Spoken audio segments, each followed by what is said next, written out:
আপনার দুধটা একদম স্বচ্ছ। প্রাথমিক দিনে আমি দেখলাম এরকম স্বচ্ছ যে আমি নিজে খাইতে চাই। পরে আমি দেখে জাল দেওয়াইছি দুধ। জাল দেওয়ায় আমি খাইলাম, আমার ছেলে দিলাম। একটা ছোট্ট বাছুর যা পৃথিবীর আলো দেখেছে মাত্র দুদিন আগে আর শুরু করেছে দুধ দেওয়া। অবিশ্বাস্য হলেও সত্য, এই ফুটফুটে বাছুরটি 18 দিন ধরে নিয়মিত দুধ দিচ্ছে।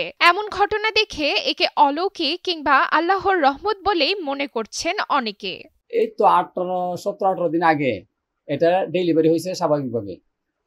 এরপরে দেখলাম আমার যে সহকর্মী যারা আছে আমার সাথে এই ডেলিভারির সময়, ওরা বলতেছে যে এটার গুণান এত বড় করে।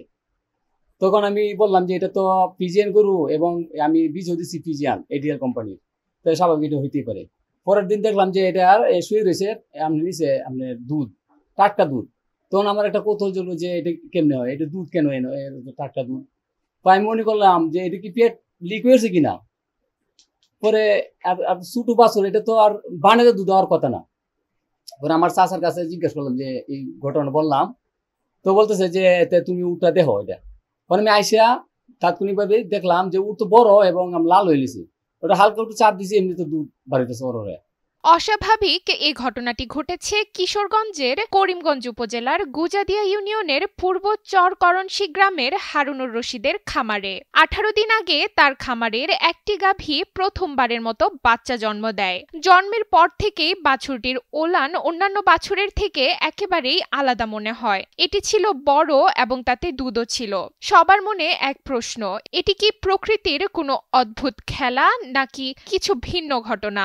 আসলে এটা দেখার জন্য আমি ঢাকা থেকে চলে আসছি শুধু এখন দেখার জন্য। আসলে আমরা সবাই অনেক খুশি। এমনকি আমার জন্ম তো দেখি নাই বা শুনিও নাই, আমার বাপ দাদা জন্ম দেখি নাই বা শুনিও নাই, এমন কিছু আমরা পাই নাই। আমার বয়সে বা আমরা বাপসা ছাড়া বয়সে বাছুরে যে দুধ এরকম নজির আর কোনো হইছে না। আর এটা আল্লাহর একটা রহমত, এই হারুনের ভাইয়ের কাছে এটা আল্লাহর রহমত করছে। এরপর প্রাণী সম্পদ কর্মকর্তাদের কাছে খবর দেন হারুনুর রশিদ। খবর পেয়ে বিষয়টি পর্যালোচনা করতে আসেন তারা দেখেন বাছুরটি সামান্য পরিমাণে দুধ দিচ্ছে। বিষয়টি অস্বাভাবিক বলে মনে করছেন প্রাণী সম্পদ বিভাগের লোকজনও। হরমোনজনিত পরিবর্তনের কারণে এমনটি হতে পারে বলে মনে করছেন করিমগঞ্জ উপজেলা প্রাণী সম্পদ কর্মকর্তা ডাক্তার MMA আওয়াল তালুকদার। এই বাছুরের দুধ পানে কোনো সমস্যা নেই বলেও মনে করেন এই কর্মকর্তা। আসলে বাস্তবতা সায়েন্স অনুযায়ী যেটা ওই মিল্ক লেট ডাউনের জন্য যে সমস্ত হরমোন গুলা দায়ী, ওই গাভীর উলানে যে হরমোনের কারণে দুধগুলার আসে, বিশেষ করে প্রোলাকটিন একটা হরমোন আছে, এই হরমোনের কারণে সাধারণত দুধ নির্গত হয়। তো এইটা কোনো কারণে এক্সেপশনাল কেস হিসেবে এই বাছুরের মধ্যে হয়তো এটা আসছে, যার জন্য আসলে এই বাচ্চা বয়সেই সে দুধ দিচ্ছে, যেটা আসলে কখনো নর্মাল বিষয় না আর কি। দুধ খাওয়াতে আর এটা কোনো সমস্যা না। আমি নিজেও দেখেছি দুধের যে কালার বা পজিশন, অন্যান্য যে সমস্ত বিষয়গুলা, এইটাও আসলে নর্মাল দুধের মতোই। তাতে কোনো সমস্যা নেই, দুধটা খেলেও যে কোনো সমস্যা হবে এরকম না। এখন প্রতিদিন প্রায় আধা কেজি দুধ পাওয়া যাচ্ছে। খামারি ও তার শিশুও দুধটি পান করছেন এবং জানান এর স্বাদ ও রং একেবারে স্বাভাবিক। এই ঘটনাকে তিনি আল্লাহর রহমত বলে মনে করেন।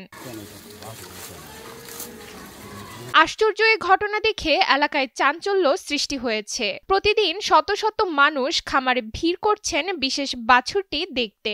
অনেকেই এটিকে অলৌকিক ঘটনা হিসেবে দেখছেন। প্রত্যেকেই আপনার দুধ দিচ্ছে, কারণ এরকম ঘটনা আমরা আমাদের বয়সেও শুনি নাই, এমনকি আমাদের বাপ দাদাও শুনে নাই।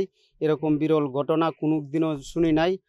সেদিন থেকেই মানে অনুভব করা গেছে যে দুধ আছে। পরে আপনার এই প্রকাশ হয়েছে যে অবস্থা, তখন এটা তো আল্লাহর কুদরত। 2023 সালে 75,000 টাকা দিয়ে খামারি হারুনুর রশিদ একটি ফ্রিজিয়ান জাতের গাভী কিনেছিলেন। এটি তার গাভীর প্রথম বাচ্চা। বাচ্চার পুষ্টির জন্য গাভীর দুধ সংগ্রহ তিনি বন্ধ রেখেছেন।